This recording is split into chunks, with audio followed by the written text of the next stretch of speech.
did you experience any, I know you said the most powerful weapon you have is your tongue, because if you say something, it could hurt 3 generations, not just yourself, your parents, your grandparents, et cetera, et cetera.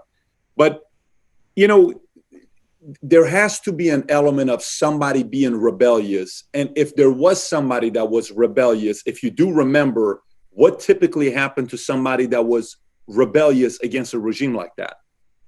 So, like in school, right? At school, I did go to school. I didn't learn about the revolution or democracy or none of that. Things that I learned is like how brave, like what kind of miracles our dear leader can do, and how bad the West, the democracy, the world was.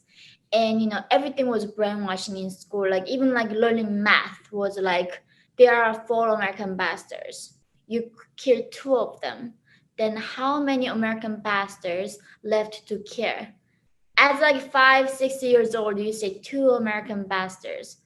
And the game that you play, we don't play with the Barbie dolls. We don't play some Legos. We play with tanks. We use mud and build tanks and say the teacher is like, why did you build this tank? I was like, I built this tank because I want to kill our enemies and be loyal to our dear leader.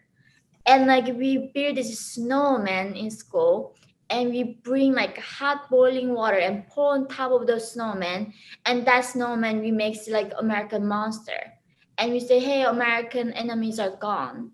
So that's the education. So there was really no concept of being distant or being a rebellious, but I'm sure there was. That's why you constantly see these public executions and see this political prison camp.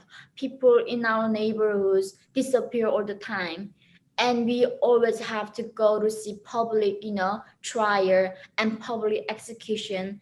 In North Korea, there's no such a thing called like concept of minor. Even you're like 5, 7 years old, if the school teachers say you have to go see public execution when someone gets shot in front of your eyes, even kids have to go see the public execution. And so in that situation, I think in some other ways we were rebellious, like watching foreign DVDs, and that kills us. But people still risking their lives. Imagine like right now we are risking our life or watching or some kind of movie. And in North Korea, people actually literally risking their lives to watch a movie from the free world.